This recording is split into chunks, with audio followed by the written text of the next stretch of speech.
everyone. First, I'd like to thank PFI and Ruth McCabe with Heartland Co-op for getting me started on this. And also like to thank my dad. He'd been gone about 8 years, but he was all about trying new and odd things.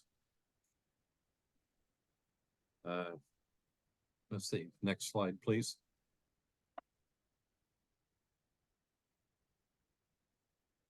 Okay, so the goal was to try to relay crop and harvest 3 crops in 2 years with corn, beans, and camelina. I first got started in October of 21 with planting the camelina. We got the seeding rate at 8 pounds per acre. I'm using a Kraus no-till drill with a small seed box on it for this. My plot size, I chose 10 acres with 1/4 mile rows because I wanted to get a full field effect. And then the next May, we planted soybeans at 30-inch rows with my corn planter. Planted at 120,000. And I did not use trace whippers. And I tried to plant the beans a little deeper, about 2 1/4 inches, which is where I usually plant corn. So the first year didn't work out so good because the spring came around, noticed it didn't have a good consistent stand of camelina. It was patchy at best. Over the winter, in a couple places, I threw out some seed hoping to frost seed, but it did not take. Once the beans got up and growing, I had a problem with weeds, and so I chose to kill the weeds in the camelina, just let the beans grow. So that year didn't work out, but we tried it again. Next slide, please.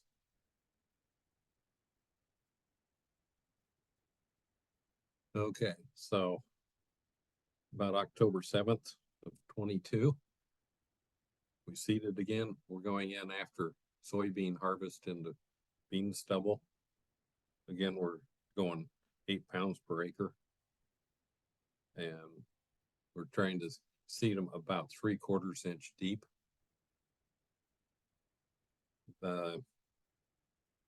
Having dry weather in the fall for doing this, it's a little deeper than I wanted, but we need to get the seed into moisture and get it covered up. On my drill, behind the units, I have a scratcher harrow, and then also behind that, a rolling basket. As we get the rate set on these, I normally run the drill 7 to 8 miles an hour. That's why I wanted the 1/4 inch rows so that I could get up to speed with this. Also, the seed cover is a little better when we're going. And I wanted to simulate what would happen if we get into larger acreages. This is the germination. This is 2 weeks after seeding. You can get a sense of how small it is. It's awful hard in the fall to get a sense of if you have a good stand or not. So this also works as a cover crop because it overwinters. Next slide, please.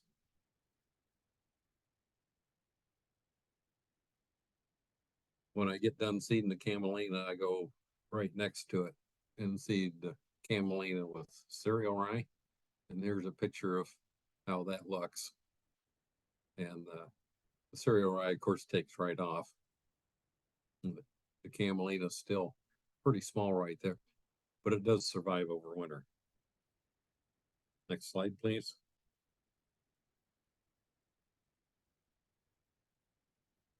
Okay, this is later.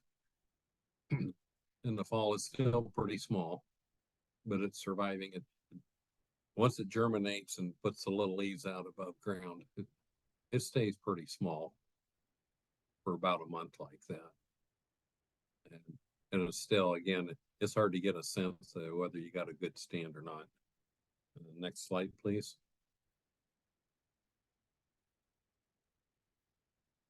Okay, and in 22, we got a good germination on that as it started to take off and grow. There in the picture, you can see that's about the end of December.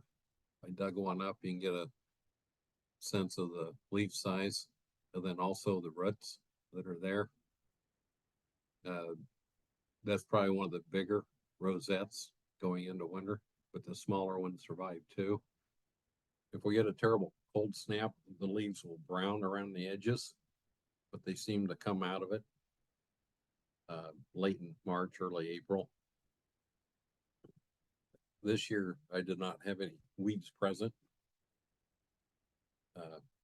Early in the spring, things were looking pretty good.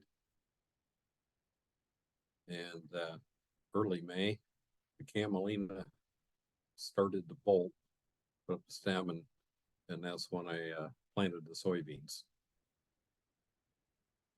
And the Camelina at time of harvest grows to 24 to 28 inches. And at the time, the beans are about 8 to 10 inches tall. Next slide, please.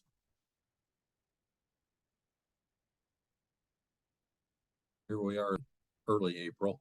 You can see the plants look pretty healthy. Those are just leaves coming up. It's not really the true bolting stem that's ready to go yet. But as you get down, you can see how it's sticking above the bean stubble and residue there. It's a lot easier to get a sense of your stand. Also in early April, I applied some dry fertilizer. It was a 65, 35, 35 dry fertilizer. And at that time, it costs $92.50 an acre to put that on. The nitrogen was recommended, but I felt I need to put a little P&K on the field also. My soil test results show I'm up in a good range on the P&K anyway, but if we're going to take another crop off, we need to be aware of how much nutrients we're removing from the field with each harvest. Next slide, please.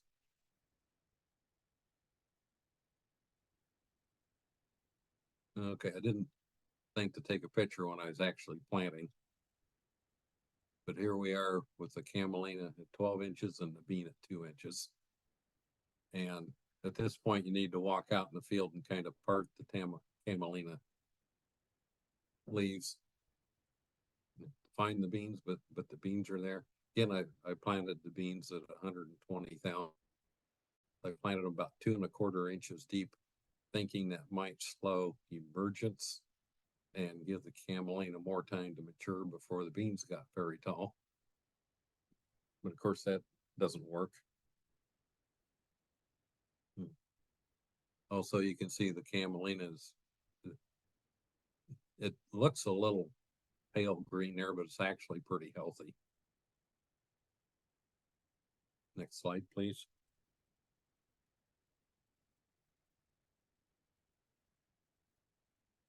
Okay, now you can see how fast that Camelina grows. You know, being a winter annual, it takes right off. It's up at 24 inches now, which is almost the full height for it. And the beans are at 3 inches.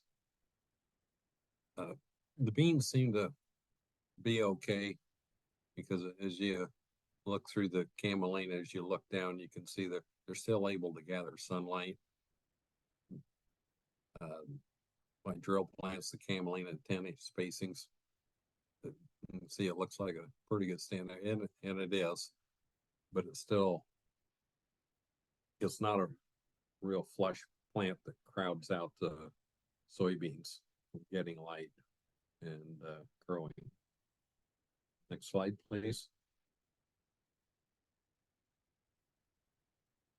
Okay, so I harvested the Camelina on the 22nd of June. With the new crop, it's kind of hard to tell just when it's ripe.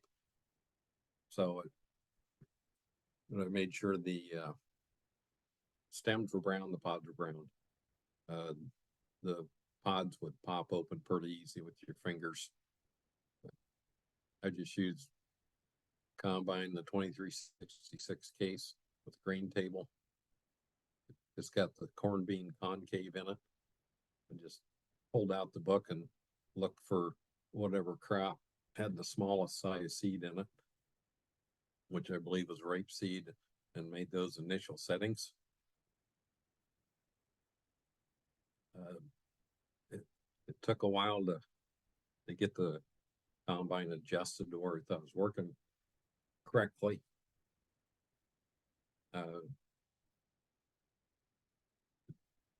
I was surprised as anyone when we started that it was actually gathering grain into the tank in a noticeable rate. When we get to another picture, you'll see it doesn't look very thick. So we have a yield estimate about 2,000 pounds on 10 acres. And some of that got weighed. So some of it went out the back of the combine. And then some of it, as I was cleaning, I couldn't get all the seed out of the pods and was just returned and scattered across the field. I didn't have a side-by-side check with the bean free yield, but they averaged about 95% of what the rest of the farm did. The profit margin is kind of hard to determine yet until we get to scaling it up. But some of the things, if you're going to plant a cover crop anyway, and you just switch to Camelina, you're covering the acres anyway, whether you drill it or no matter how you seed it. So for me, that was kind of getting the combine out and doing that's probably $20 an acre. I mean, it's kind of off season for a combine. I did save one herbicide pass because the field was clean until after the Camelina was harvested. Of course, I got the cost of the fertilizer and putting that on. But yeah, at this point, I decided that this is the viable option. Of course, remember, this is the second year. The first year it didn't work out. Next slide, please. So I stopped the combine in the middle of the patch. And this is the front view. And you can see how the Camelina looks pretty spindly there. Doesn't seem to be much, but there's more there than you think when you're actually combining it. And there's still some Camelina pods below the height of the beans, but most of them are above. So I felt like I was getting most of it. Another option might be to just wait and plant the beans after you combine the Camelina. I'm west of Des Moines, just north of the interstate, so that would be an option. But then you lose the potential growth of the beans there. So I don't know, there might be something else to think about to delay the planting of beans till after the combining. Next slide, please.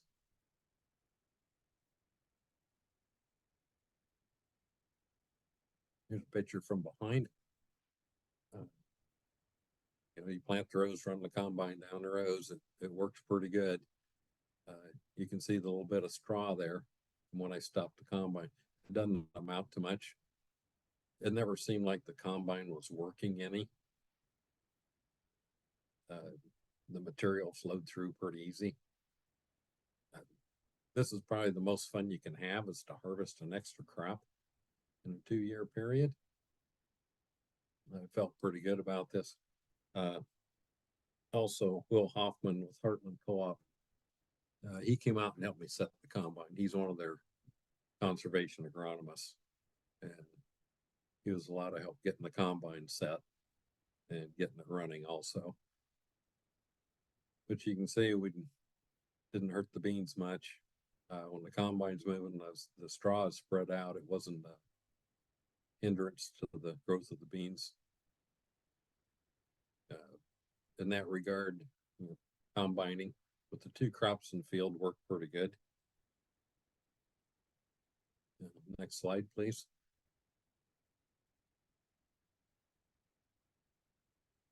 Okay, there's a summary of some of the costs. The fertilizer, the herbicide was, I waited about a week after the Camelina harvest, so if any weeds I run over had a chance to recover and be healthy. I did spray the herbicide there.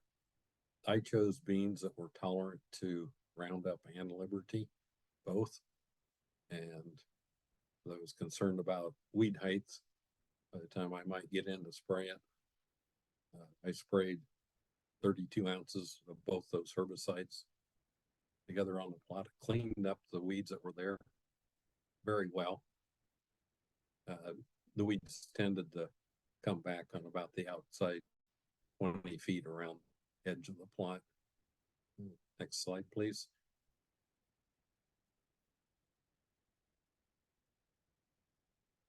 Okay, so there's the soybeans after harvest and after spraying the herbicide. See, they're coming along pretty good. The Camelina is still there. You can still see a few pods hanging on that were too low to harvest. It seemed a little tedious running the combine without the header control to keep the height just above the beans. And I did get the combine speed up to 5 miles an hour, which is about as fast as I felt I could run it and keep the cutter bar height where I wanted it. But it never seemed like it was fully loading the combine. And although the straw went out the back of the combine, a lot of the pods went into the tank with the seed. Next slide, please.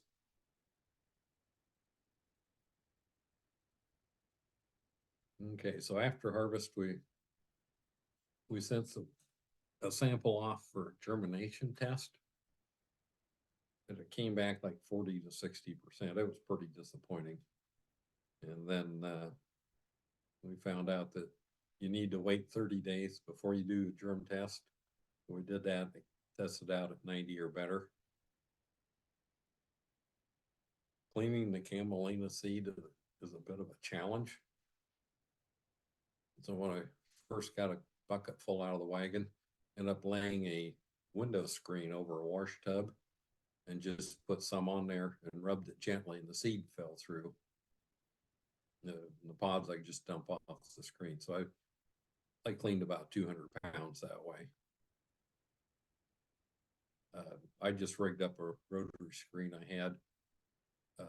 Proper cleaning equipment would probably help. Next slide, please.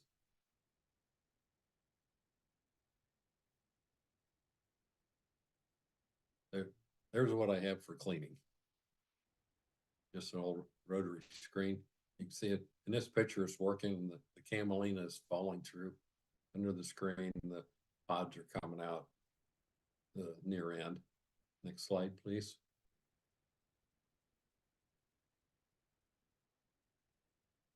This is where I tried the screen before.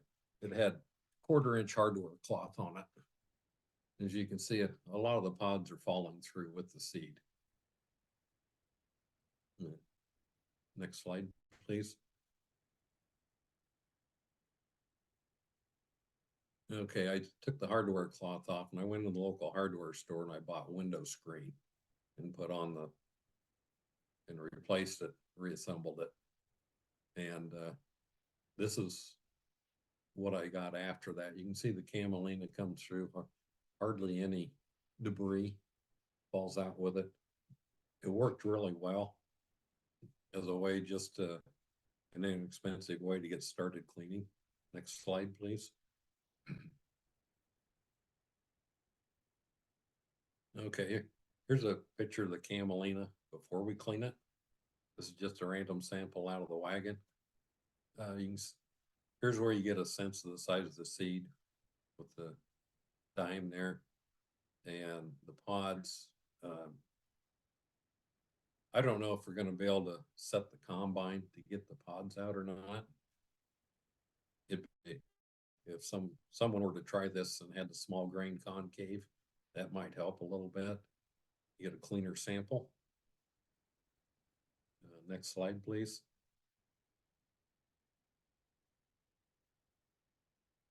Okay, and there's the Camelina after cleaning it. Again, with the dime and the penny, so you can get a with the seed size. Before I dumped the combine into the wagon, I got in the combine and duct taped the trap shut. I was concerned that it'd start sifting out around it. Also, when I took the combine to the field, I took duct tape with me. As we walked around and looked at it, we really didn't notice any one place where the Camelina was leaking out. And as the summer went on, I'd go back out and look where the combine ran, and I didn't see any Camelina starting to grow. Even though it was dry, we didn't get much rain that would have started it. Next slide, please.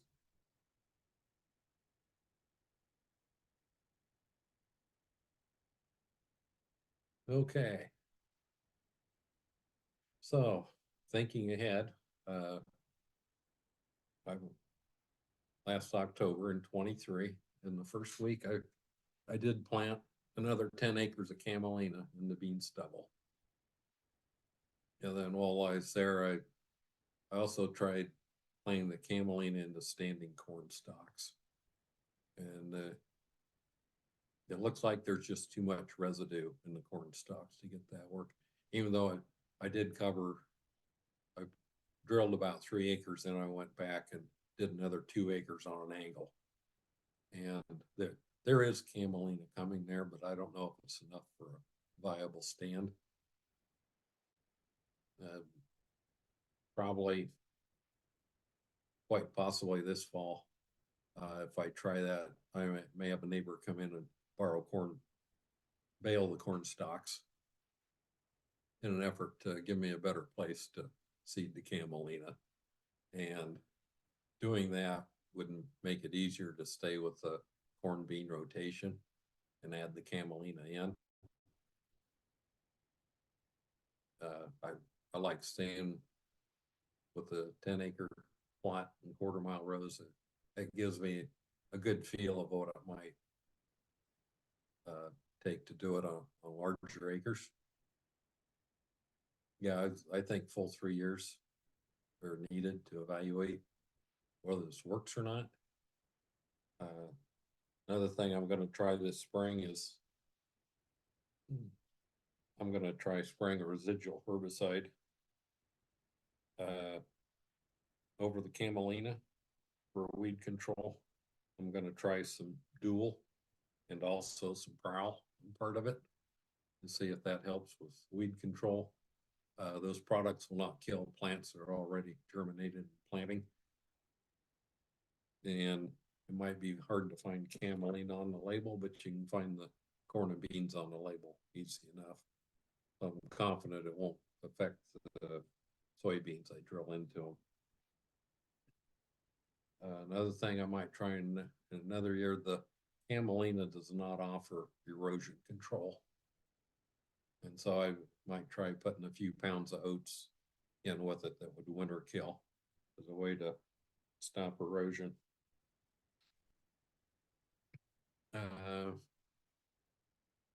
Then that's about it. So I think we're ready for questions now. Oh, we have a public service announcement. I found somebody's drone in my field. If anyone knows the owner, please have them contact me. with the correct model and serial number.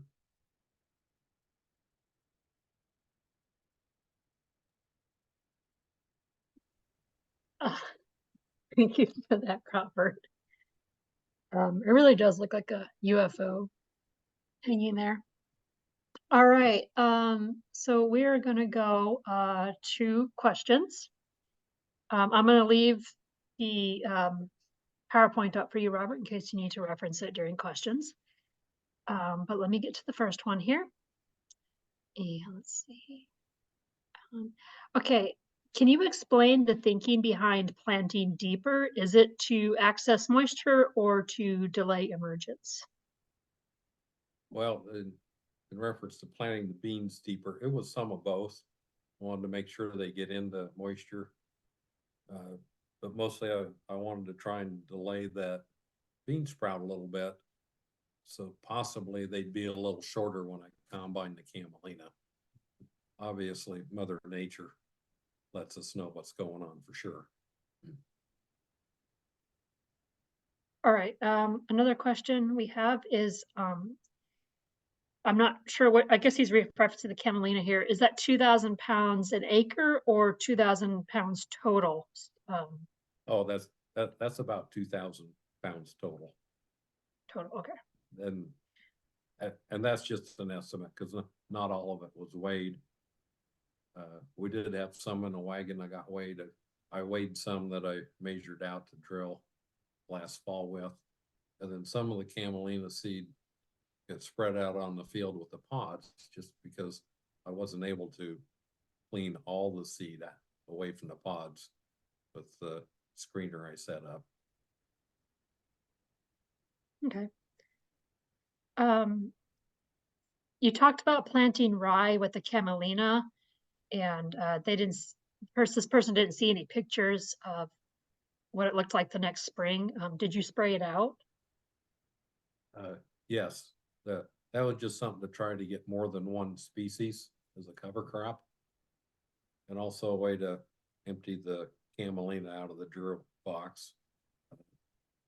I did spray it. I had a corn planting, and it did kill easy. It wasn't tough at all. All right. If you have any questions for Robert, we can go ahead and type them into the chat.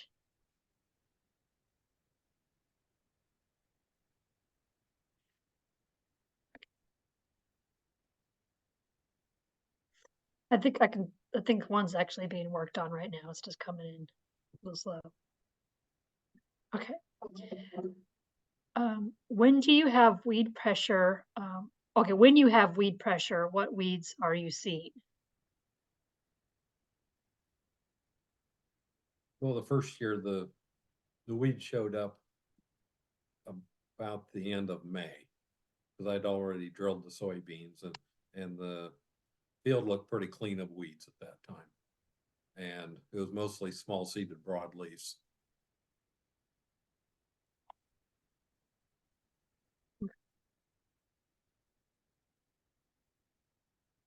And we're going to give it another minute here. It can take a few minutes to type things in. Here we go. It looks like you solid seeded the Camelina and then just planted the beans into it. Did you consider using a skip row system? And do you think it's necessary, or do the beans do fine competing with the Camelina? The beans did fine. Seeding the Camelina, I use my drill 10-inch rows.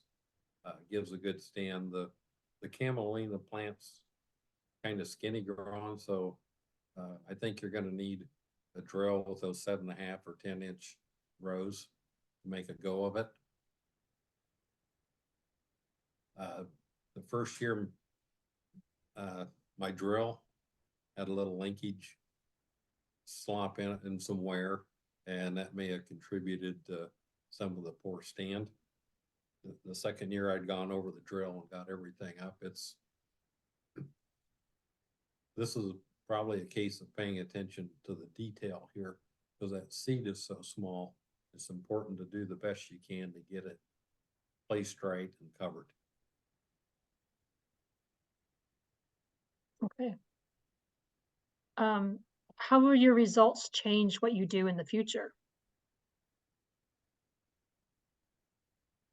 Well, I know it works to seed the Camelina and get a stand now, and to grow the beans. Gonna try it. I'm already set up to try it this year. I'm probably gonna go a 4th year with it.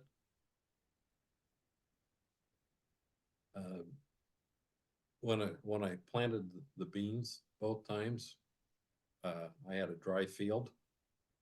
The top of the soil had browned off a little bit, and so that minimizes any damage to the Camelina. You're not pressing the leaves into mud or anything. It's important if you got trash whippers or something on your planter units to raise them up so they don't bother that Camelina any. My soil seems to be in pretty good shape, so I don't have any problem with the planter operating. Getting the trench deep enough and dropping the beans in and getting them covered. Okay. The next one says, I may, sorry, I may have missed this, but did you say why you think the first attempt at Camelina failed? Did you do something different the second time around? Okay, the second time around, I'd gone over the drill and the maintenance of it a little better to make sure it was in better condition. That's going to be a real important, trying to raise a crop with the seed this small. I know in the past I've drilled alfalfa into standing corn stalks in early April and gotten a good stand. I mean, it is possible. No tilling the Camelina is quite possible. It's partly, but then there may have been a problem with all 3 falls that I've drilled Camelina.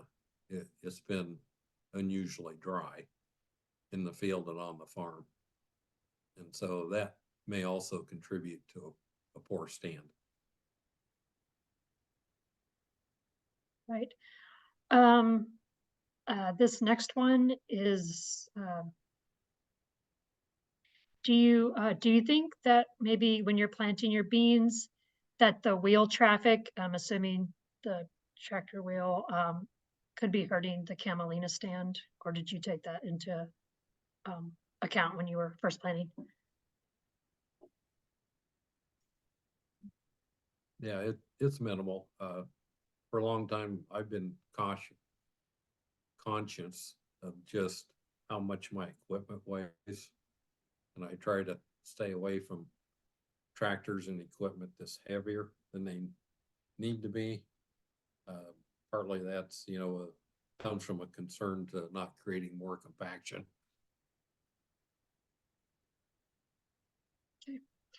Okay. Do you think an earlier maturity soybean before Camelina may help with Camelina stand establishment? For example, fall in 2022 was very dry in Minnesota, so maybe catching a bit more precipitation in the fall could help. And if you Well, need to repeat that, I can. okay, well, fall of 22 was dry on my farm too. And I think partly that comes back around to your planting equipment, having it up, getting the seed placed, getting the seed covered. Drills aren't necessarily adapt to doing a good job of covering seed, but having the spring tooth scratcher and the rolling basket help settle some seed around or soil over the seed to help for coverage, I think was probably an advantage. Okay. This next one has a little bit of a lead up to the question, so it might take me a second. You mentioned the Camelina not providing good erosion control. Makes me think it doesn't serve much of a conservation role as well as other crops might.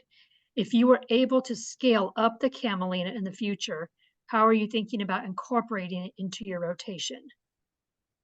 That's the first part. I'll let you answer that part first, and then I'll read the second.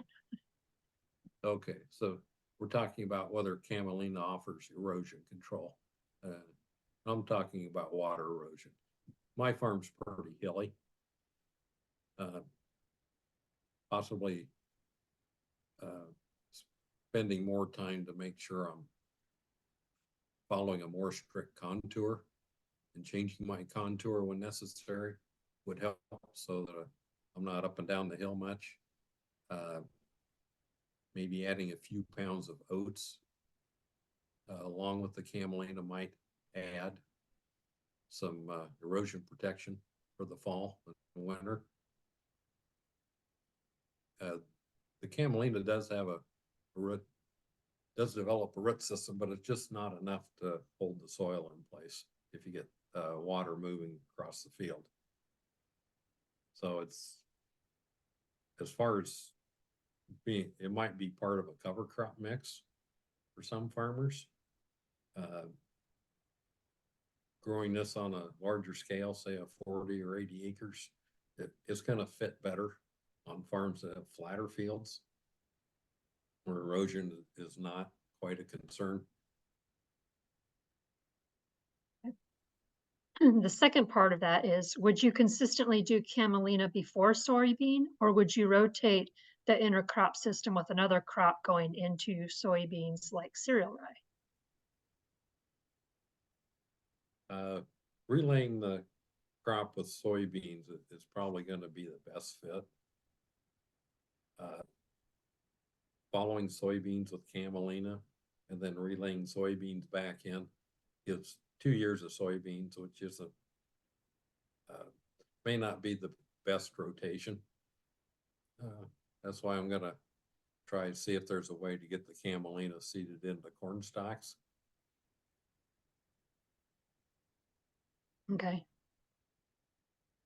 I see one's being typed out right now, so I just need to give a second here.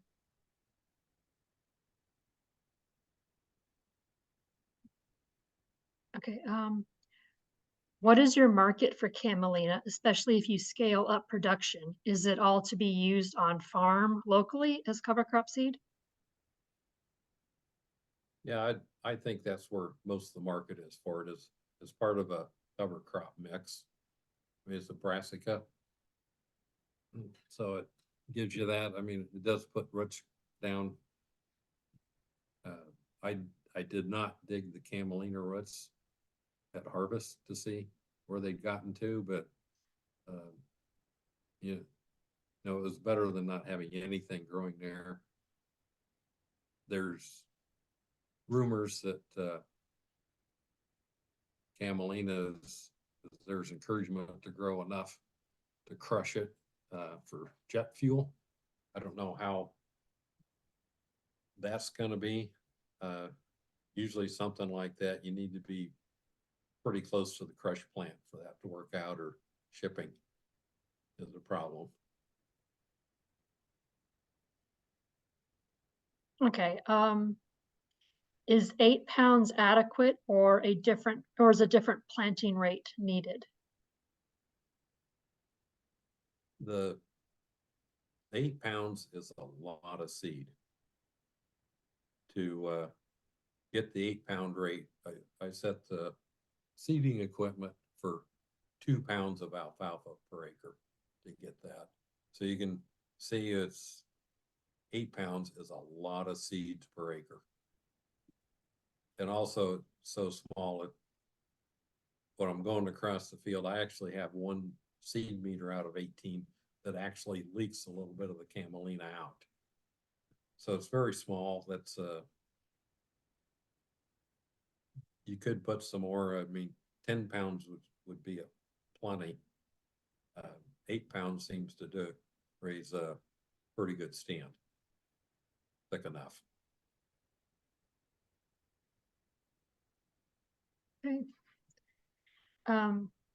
While we're waiting to see if we get another question, we just got a basic comment that I think it's the University of Minnesota Forever Green Initiative was talking about doing renewable jet fuel and use a lot of Camelina. So reference to your previous comment. All right, if you have a question for Robert, you can type it in the chat. And I will give it a minute to see if one pops up.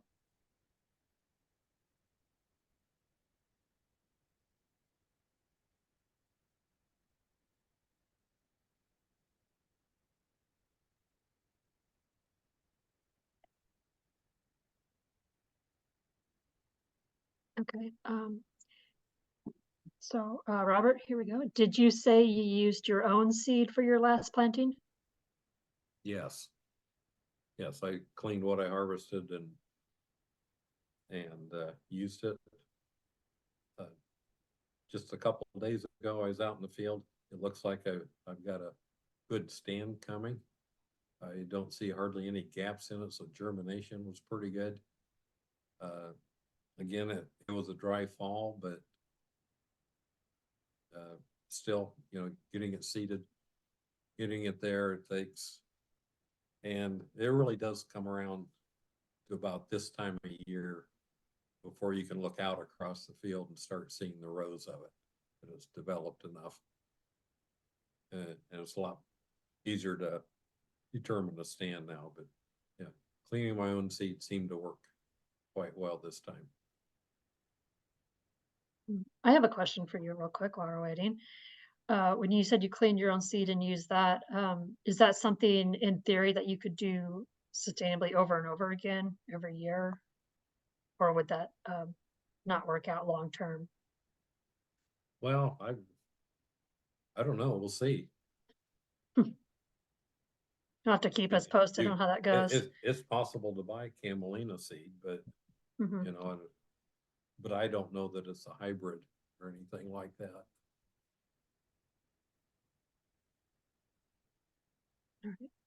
All right.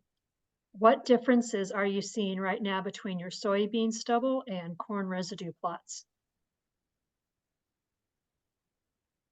It's a lot harder to determine if I have a good stand in the corn stalks, just because the amount of residue there. And it may be another month or two before I can make a good determination whether that's going to work or not. That's fair. All right, I'm going to give it another moment. We might be kind of winding down towards the end here, but I don't want to miss one.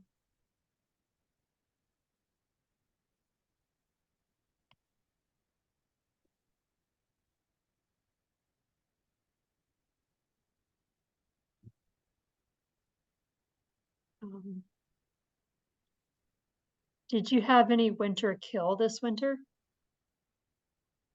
No, I've not seen any.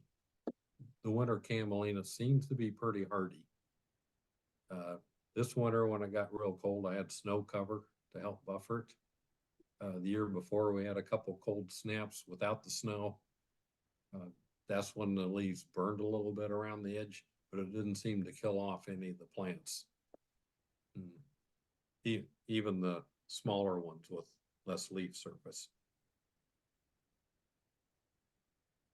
Okay.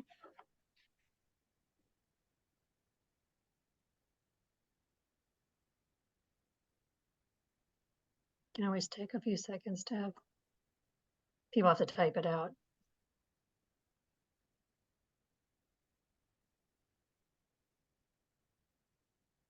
I'm gonna go back up, make sure I didn't miss any as I was scrolling down.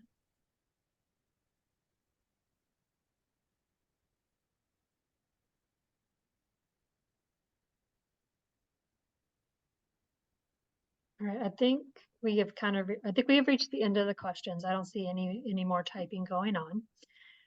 So I'd like to thank you, Robert, for joining us today and for everyone for attending. And yeah, thank you so much. And we'll see some of you next week. Okay, man. Can I say a couple things or we're out? Yes. Okay. We're good.